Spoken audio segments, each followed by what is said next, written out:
ওগো আল্লাহর পয়গম্বর, আল্লাহু আকবার, ও নবী হানজালা, আপনার প্রেমে আপনার মায়ায় দিন কিয়ামত পর্যন্ত দুনিয়ার জমিনে ইসলামের পতাকা উড়বে, এই জন্য হানজালা জীবন দিচ্ছে। দুনিয়ার পানি দিয়া হানজালা গোসল করে নাই, আল্লাহ তাআলা হানজালার প্রতি এত খুশি হয়েছে গো, এত খুশি হয়েছে। দেখুন নবী, দেখেন আপনি আকাশের দিকে তাকান, ওই যে আল্লাহ তাআলা জান্নাতের হাউজে কাউসারের পানি দিয়া হানজালার গোসল দিছে, দেখা যায় হানজালার লাশ আস্তে আস্তে নামতেছে। সাহাবায়ে কেরাম বলে, ও দুনিয়ার মানুষ শুনো, আশিক রাসূল হও, আমরা দেখতেছি হানজালার মাথা থেকে পানি টপ টপ করে পড়তেছে। দুই সাথীকে পাশে নিয়ে হায় ঘুমিয়ে আছো নিঝুম নিরালায়, আমি কেঁদে কেঁদে হই গো সারা, ধন্য করো দিদারে। মদিনায় যেতে মন চায় কি চায় না? আমার সাথে বলেন, দুই সাথীকে পাশে নিয়ে হায় ঘুমিয়ে আছো নিঝুম নিরালায়, আমি কেঁদে কেঁদে হই গো সারা, ধন্য করো দিদারে। আমি সহিতে পারি না বিরহ জ্বালা, ধন্য করো দিদারে। নূরে জলমল চেহারা তোমার, দেখিতে বড় বাসনায় আমার, নূরে উজ্জ্বল চেহারা তোমার, দেখিতে বড় বাসনায় আমার, আমি সহিতে পারি না বিরহ জ্বালা, ধন্য করো দিদারে। ডেকে লাও রাসূলুল্লাহ রওজা পাকের কিনারে। জোরে জোরে বলুন আল্লাহু আকবার। আমার ভাইয়েরা, আশিক রাসূল হওয়ার দরকার আছে কি আছে না? আল্লাহ বলে, নবীর প্রেম আর ভালোবাসা হলো আমাদের ঈমান। কিয়ামত পর্যন্ত এমন কিছু লোক থাকবে, বাংলার জমিনও আছে, যে জয়ে যাহা কিছুই করুক না কেন, আমার নবীকে গালি দিলে কখনো বাংলার মুসলমান সহ্য করে না। কথা বলেন ঠিক কিনা? আশিক রাসূল হতে হবে। নবীর প্রেমের পুরস্কার হলো, আল্লাহ বলে যে আমার দোস্তকে যদি তোমরা ভালোবাসো, এক নাম্বার পুরস্কার আমি আল্লাহ নিজে তোমাদের ভালোবাসবো। সবাই বলেন না সুবহানাল্লাহ? ভাইয়েরা আমার, গুরুত্বপূর্ণ একটা আলোচনা করতেছি। আল্লাহ নবীর দরবারে সাহাবারা জীবন দিয়ে, যৌবন দিয়ে, টাকা দিয়ে, পয়সা দিয়ে, সব কিছু দিয়ে আল্লাহ নবীর দরবারে পড়ে থাকতো। আবু হুরায়রা আল্লাহ নবীর দরবারে পড়ে থাকতো, বিভিন্ন রকমের সাহাবারা আল্লাহর নবীর দরবারে পড়ে থাকতো। একজন সাহাবা কালো, বেটে, চেহারা সুন্দর না, ঠোঁটগুলো মোটা মোটা, চেহারার মধ্যে শীতলার গায়ে, বংশের কোনো নাম নাই, শিক্ষিত না, টাকা পয়সা নাই, নবীর দরবারে পড়ে থাকে।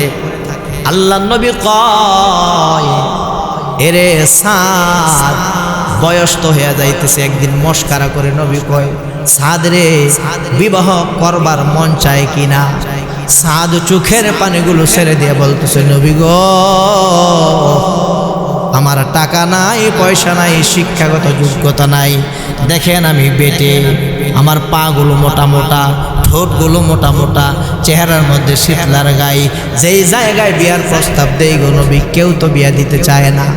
আল্লাহ নবী মুস্কি হেসে দিয়ে বলতেছে, আমি যদি তোমার বিবাহের অভিভাবক হই, আমি যদি তোমার জন্য বিয়া ঠিক করি রে সাদ, বিবাহ তুমি করবা কিনা? জোরে জোরে পড়ুন সুবহানাল্লাহ। সাদ বলে, নবী গো, আল্লাহর পরে যার পদমর্যাদা, বিশ্বনবী আমার জন্য বিবাহ ঠিক করবে, বিবাহে তো পাই না, করবো না মানে এশারের পরে আল্লাহ নবী হ্যাঁ সাদরে বলতেছে, আমি তোমার একটি কথা বলে দিই। কথা কি?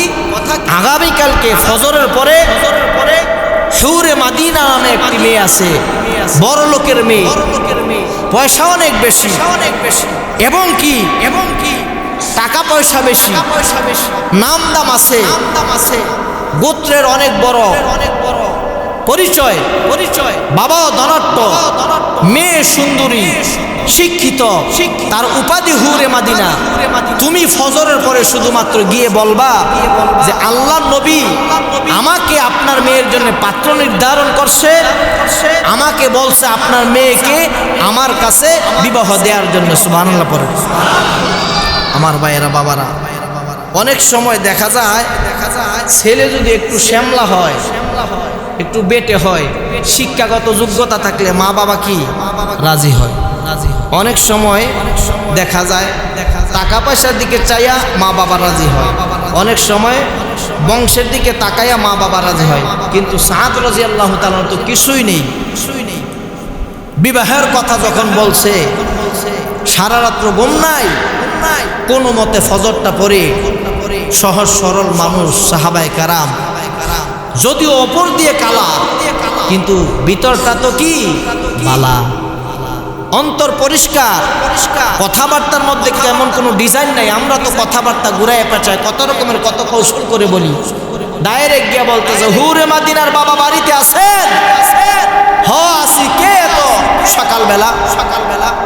বলে আল্লাহর নবী আমারে পাঠাইছে আপনার মেয়েকে আমার সাথে বিবাহ দেওয়ার জন্য। দিলে দেন, না দিলে গেলাম। আচ্ছা বলেন দেখি, এমন করে বললে কেউ কি মেয়ে বিবাহ দিবে?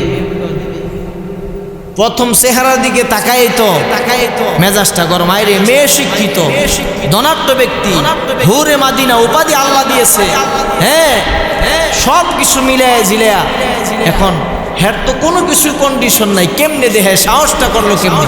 একবার হ্যার দিকে চায়, আবার মেয়ের দিকে চায়, আবার চিন্তা করে হ্যাঁ কামটা করছে সকালবেলা, মেজাজটা গরম হয়ে গেছে। এখন সাদ রাদিয়াল্লাহু তাআলাকে ফিরাইয়ে দিছে, মেয়ে পাশ থেকে কথাগুলো শুনতেছে। হযরত সাদকে ডাকতে, হযরত সাদ রাদিয়াল্লাহু তাআলা বিবাহের প্রস্তাব পায়া বাবারে ডাক দিয়া বলতেছে, বাবা আমার, তুমি এখনো বুঝতে পারো নাই, তুমি এখনো বুঝতে পারো নাই বিষয়টা।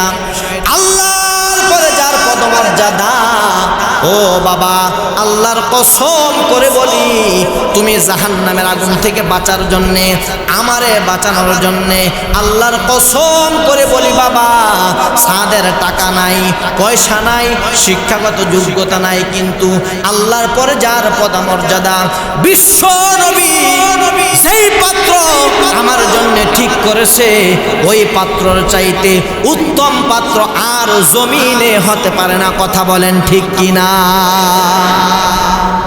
আল্লাহ নবী সরকার দু আলম জনাবে মুহাম্মদুর রাসূলুল্লাহ সাদকে দেখা বলতেছে, সাদ রে, বলে নবী গো, আমার তো মেয়ের বাবা হুরে মাদিনার বাবা ফিরাই দিছে। দেখা যায় মেয়ে বলতেছে, বাবা তাড়াতাড়ি যাও, আয়াত নাজিল হয়ে যাইবে তোমার বিরুদ্ধে, আমার বিরুদ্ধে জিব্রাইল আলাইহিস সালাম চলে আসবেন। ওই হুরে মাদিনার বাবা দৌড়ে গিয়ে বলতেছে, ইয়া নবী আল্লাহ, ইয়া রাসূলুল্লাহ, বুঝতে পারি নাই, সাদ রে চিনতে পারি নাই, নবী গো মেয়ে রাজি, আমি রাজি, তাড়াতাড়ি বিবাহ করায় দেন। সাদ রাদিয়াল্লাহু তাআলা আনহুকে আল্লাহ নবী কাছে ডেকে বলতেছে, সাদ রে, বিবাহ যে করবা মহারানা আছেন? নবী আমার ব্যাপারে তো আপনি জানেনই, সব কিছু ঠিক কইরা গেটের মধ্যে আইনা আমার আটকাই দিবেন? আমার তো কিছুই নেই, আমারে কেন এটি বলেন? দয়ার নবী মায়ার নবীর সাথে সাহাবাদের সম্পর্কটা কি ছিল? আমরাও মুসলমান, কোনো মতে মেম্বার এটা ফাঁস করতে পারলে এলাকার ভিতরে গরিব শরীফ মানুষদেরকে কথা বলার টাইম নেই। আর আল্লাহর নবী মুহাম্মাদুর রাসূলুল্লাহ ওয়াল্লাযীনা মাআহু আশিদ্দাউ আলাল কুফার, কাফেরদের জন্য শক্ত আর রুহামাউ বাইনাহুম, একজন আরেকজনের জন্য একেবারে নরম দিল। আনসারী সাহাবী মুহাজিররা আসছে, বুখারী শরীফের মধ্যে আছে, বিবি নাই, একটারে তালাক দিলাম, দুইটা বিবি তুমি করো। ঘর নাই, কয় ঘর দিয়া দিলাম, বাড়িটা ফিতা লইছে মাপ দিছে, অর্ধেক বাই দিয়া দিলাম, টাকাল বস্তা লইয়া ভাগ করতেছে। কয় ভাই লাগতো না, আমরাও বড় ব্যবসায়ী, খালি মদিনার বাজারটা দেখাই দাও। দেখা গেছে ব্যবসা করে অনেক বড় ধনাঢ্য ব্যক্তি হয়েছে। সুবহানাল্লাহ পড়ো। দিন চিন্তা করতে হলে মুসলমান ভাইয়ের প্রতি সহানুভূতি হইতে হবে, দয়া করতে হবে, মায়া করতে হবে। আল্লাহর নবী হাদিসের মধ্যে বলে, লা ইয়ারহামুল্লাহু মান লা ইয়ারহামুন নাস, যেই ব্যক্তি মানুষের প্রতি দয়া করে না, আল্লাহ তার প্রতি দয়া করে না। আল্লাহ তাআলা আমাদের সকলকে মানুষের প্রতি মানুষ মায়া করার আল্লাহ আমাদেরকে তৌফিক দান করুক। আমিন পড়েন, আমিন পড়েন। মনুষ্যরা লিখেছে, জ্ঞানী ব্যক্তিরা, জীবে প্রেম করে যেজন সেজন স্বর্গে বাস করে। আমার আচার ব্যবহার চাল চলন কথাবার্তা ঠিক হয় নাই, আমি কিসের মুসলমান? কথা বলেন ঠিক কিনা? বলেন ঠিক কিনা? সাদ রাদিয়াল্লাহু তাআলা আনহু, আল্লাহ নবী কয়, নবী গো মোহরানার টাকা নাই। আল্লাহ নবী কয়, সাদ যা বড় বড় সাহাবাদেরকে গিয়ে বল, আবু বকর, ওসমান, আলী, নবী পাঠাইছে মোহরানা দিতে। সকলে দিতে দিতে দেখা যায় টাকার একটা বস্তা হয়ে গেছে। আল্লাহ নবী কয়, সাদ রে, যারে সাদ যা, হুরে মাদিনার সাথে তোর বিবাহ ঠিক করে দিলাম, সুন্দর করে বাসর কর। ভাইয়েরা আমার, বাবারা আমার, সাহাবার তো দুনিয়ার পাগল ছিল না, টাকার পাগল ছিল না, বিবির পাগল ছিল না, বাড়ির পাগল ছিল না, গাড়ির পাগল ছিল না, পদের পাগল ছিল না। দেখা যায় সাদ রাদিয়াল্লাহু তাআলা আনহু আল্লাহর নবীর আদেশে মদিনার বাজারের ভিতরে গিয়া বাজার করবে। এমন একটা সময় কে যেন ঘোষণা করছে, যুদ্ধের ময়দানে আল্লাহর নবী মার খাইতেছে, সাহাবারা মার খাইতেছে।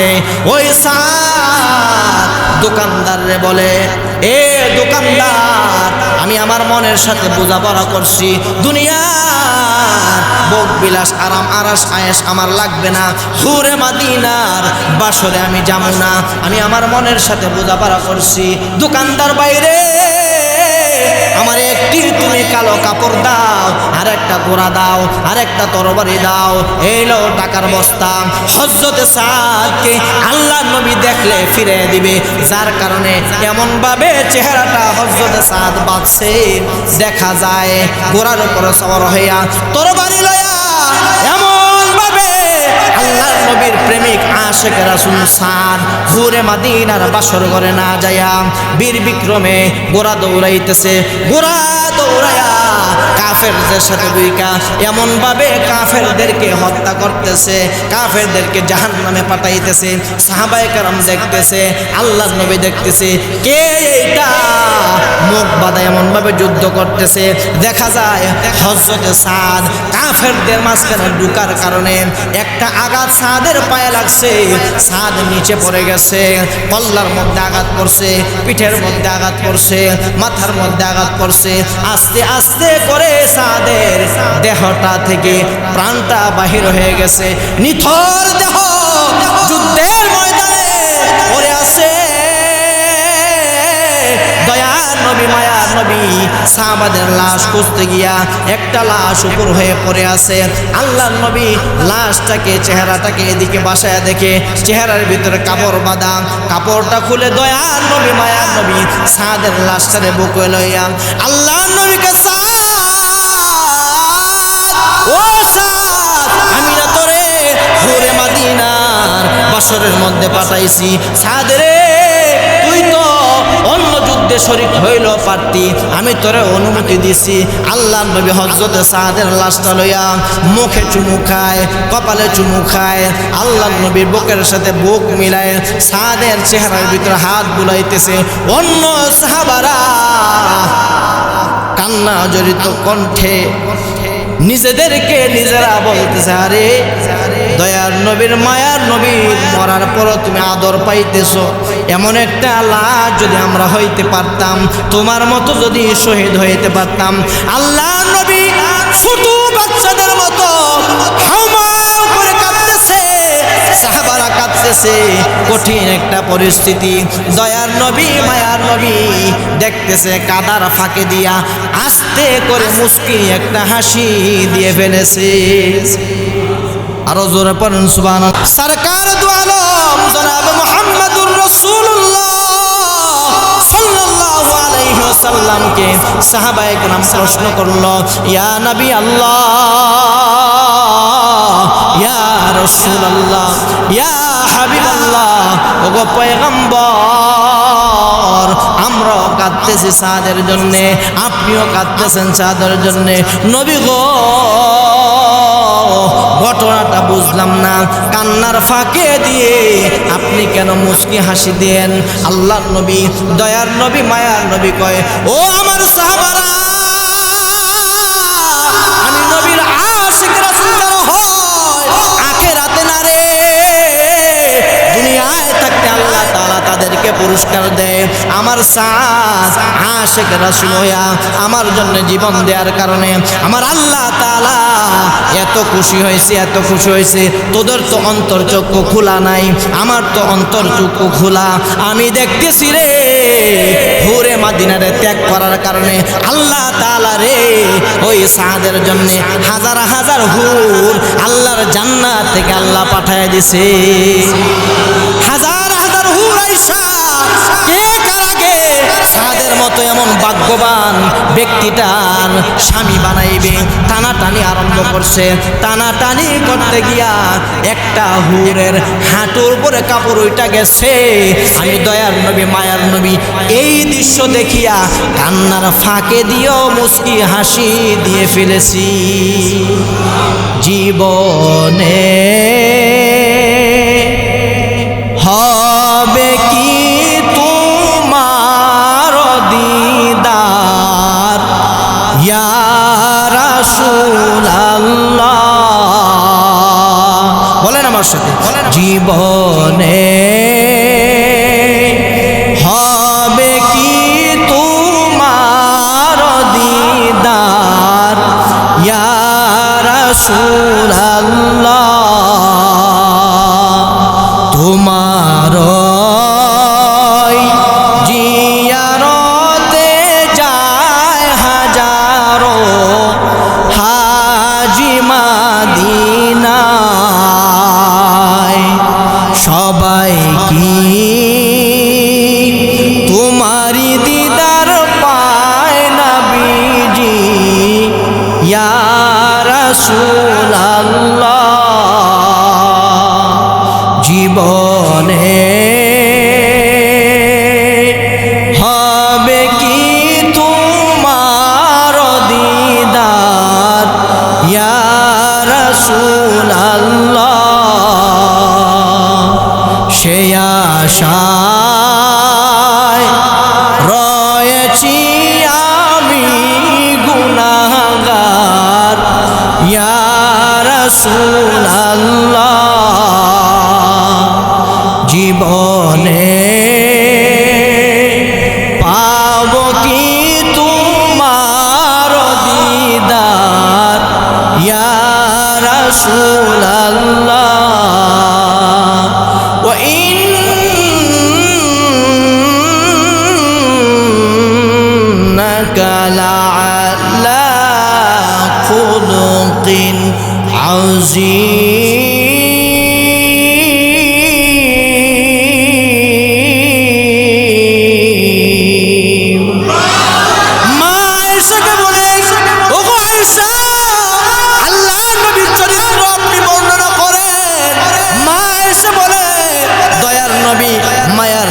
সাথে আমি থাকছি, ও দুনিয়ার মানুষ শোনো শোনো, আল্লাহ নবীর চরিত্র যদি খুঁজতে চাও, গোটা কোরআনের শুরু থেকে নিয়ে শেষ পর্যন্ত A to Z, first to last, আউয়াল সে আখের তক, গোটা কোরআনটাই আল্লাহর নবীর আদর্শ। কথা বলেন ঠিক কিনা? আমার দয়ার নবী, মায়ের নবী, ছোট একটা বাচ্চা, সে একটা পাখি লালন পালন করত। আল্লাহ নবী ওই বাচ্চাকে গিয়ে বলে, তোমার পাখিটা দিয়ে আমি দেখতেছি। আল্লাহ নবী ছোট একটা বাচ্চার পাখিরও খোঁজ খবর রাখতো। মোহতারাম হাজিরিন, আপনাদেরকে বলি, আশিকে রাসূল যদি আমরা দাবি করতে চাই, আল্লাহ নবীর খাঁটি উম্মত যদি আমরা হইতে চাই, তাহলে মানুষকে কষ্ট দেয়া যাবে না, চরিত্রকে ভালো করতে হবে। হ্যাঁ, আল্লাহ নবী এসেও বয়ান করলো, আপনি ভালো হবেন না যতক্ষণ পর্যন্ত নিজে থেকে পরিবর্তন হওয়ার চিন্তা আপনি না করবেন। কথা বলেন ঠিক কিনা? যে আলোচনাটা করলাম বাজান, আল্লাহ নবীর প্রেম আর মায়া আর মহাব্বত হলো আমাদের ঈমান।